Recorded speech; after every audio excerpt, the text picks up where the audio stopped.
Globalization has changed the nature of work in less developed countries. Once, many workers' jobs were sustenance-based and they couldn't guarantee on making enough to live by. Foreign direct investment brings factories, which provide employment, consistent pay, and set hours. This changes the nature of work for these people as it allows them to move beyond sustenance living and actually create savings.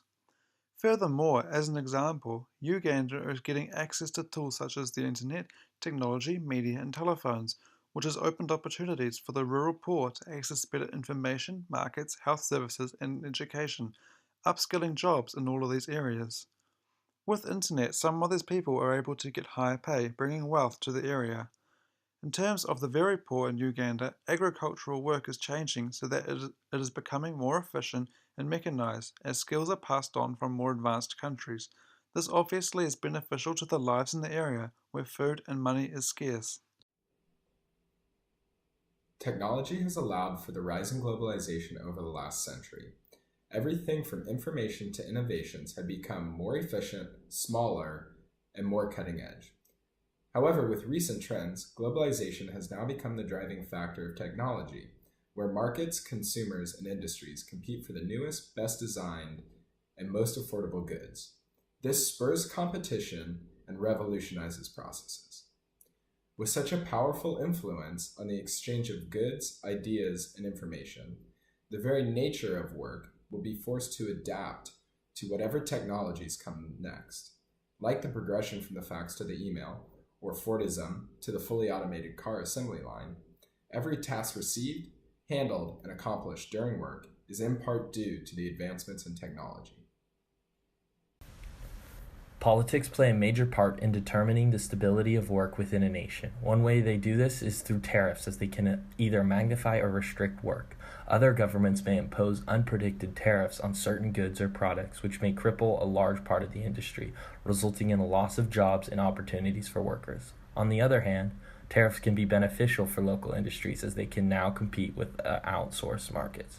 Recently, the United States President Donald Trump has increased tariffs on imported steel and aluminum. This may prove beneficial for the U.S. metal industries, however, this will have negative impacts on the global market. Government programs and funding can also create, multiply, and stabilize work within an economy. An example of this was during the Great Depression when Franklin D. Roosevelt passed the Executive Order of 7034. In doing so, 3.4 Americans were provided jobs and ultimately got them out of the Depression. Workers themselves also have the ability to create change. With the powerful multinational corporations controlling the workplace, one of the most efficient ways to respond is to band together and join unions for a desired result. The International Trade Union Confederation is an example of this, and its purpose is to promote and defend workers' rights and interests. This balance of power and influence within politics highlights the relationship between the employer, employee, and the state. Although outsourcing through globalization brings many benefits, it is often the outsourced nations that suffer as a result. As more and more of these developing countries battle for international appeal, they compete through low wages and poor employee rights, creating a race to the bottom. The winners will be willing to work for unsustainable wages and horrific working conditions, locking their economies into low-skilled labour value chains. The 2013 Rana Plaza disaster, a collapse of a garment factory in Dhaka, Bangladesh that caused the deaths of over 1,000 garment workers, resulted from this race to the bottom. As local factories and governments appease multinational corporations such as Zara and H&M through relaxed building and employment laws, they neglected the structural integrity of their factories in a measure of cost saving, causing its collapse and the deaths of the workers inside who laboured for less than £25 a month. Although the conditions of sweatshops seem distant from what we can expect as workers in a developed and westernised economy, the trend will likely continue into the professional fields as more and more people become professionally qualified in developing countries. As competition in these fields increases, we'll be driven to offering our services for less pay, and this will become a necessity to compete against global competition. In which globalization has affected the nature of work is by eroding and changing the work-life balance. Technology, which has been developed through globalization, has enabled us to have instantaneous communication in our back pocket and allowed for communication all across the world in email. This has led to a new expectation for employees to almost be on call at any time to answer work emails outside of work. This has resulted in employees not having a clear definition between work and life outside of work. Studies such as doing more with less, flexible working practices, and the intensification of work predict that businesses are actually going to perform better in the future by allowing for more flexibility of employees. To help restore the work-life balance by having, say, flexible schedules for when you start and finish and for how long you work. Some businesses are already applying this, however, a vast majority are not. So for now, the work-life balance is being eroded by the intrusion of work upon personal life. However, the future looks bright. As an engineer, I can expect that my work will consist of constant communication and adaptation. Technology plays a major part in this as it provides the internet, phone, and laptop, which will be the tools I will use to communicate with my local as well as international coworkers. The technology, however, will also prove to intrude on my daily life, as I will not have the ability to take time off without being interrupted with constant communication. And as technology advances, so will the methods and practices within engineering.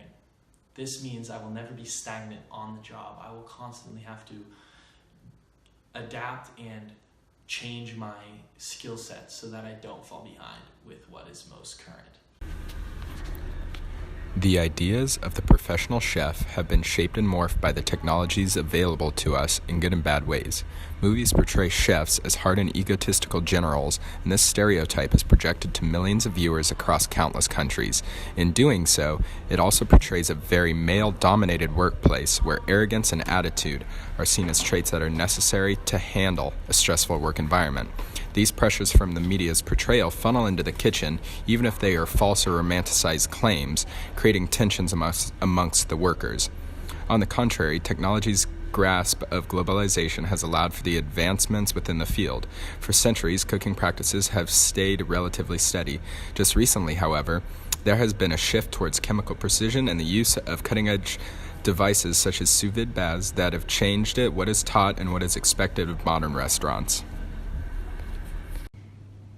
Conducting supply chain management for large corporate business involves deciding which countries to open work in. I expect that globalization will change my work as ethical and cultural decisions will become far more prominent. A traditionally analytical worker like me will need to have far more interaction with human resources than ever. Factors such as employee rights in poorer areas and other softer forces are going to have a major impact on my working choices when it comes to choosing where to open factories and warehouses. These factors will be more important in maintaining good international press, something that grows in importance with the rise in global communications technology. Furthermore, as work is opened in cheaper areas, cultural factors of globalization will impact me and my colleagues' strategic decisions. One example is facing the dilemma of whether to implement general company working styles and standards into LEDC factories, or run those factories as how the workers expect, based on cultural norms of those places, which may or not reflect well with our end consumers. It's my aspiration to work in the legal field, and as a lawyer, I think two of the elements discussed previously will really quite influence what I should expect from work. Firstly, I believe technology is going to change the legal profession really profoundly, that especially a lot of jobs done by first-year associates, such as information gathering, are going to be automated and done by computers, which, I mean, in the short term may be a negative thing for my career because it may be harder to get my foot in the door, but in the longer term, I think will really help with efficiency of delivering legal information to people who need it. And secondarily, I think that the work-life balance is going to change drastically in the future. I think that especially big law firms, in an effort to retain young lawyers, might have to start changing how they want to run their scheduling and how people actually work. Outsourcing as a result of globalization will undoubtedly cause implications for the future of business within Western countries. Going into the marketing industry, I expect that globalization will require marketing firms to be more conscious of international audiences, as new markets are accessed through free trade agreements. We will need to cater to different cultural norms and also their preferences. Alternatively, as tastes of products become more standardized as a result of globalization, it may also be expected that marketers may only have to target a global audience rather than a particular culture. Furthermore, as globalization rapidly increases cross-border competition, I expect that marketing firms will need to adapt and offer specific competitive advantages in order to stay afloat in the global market.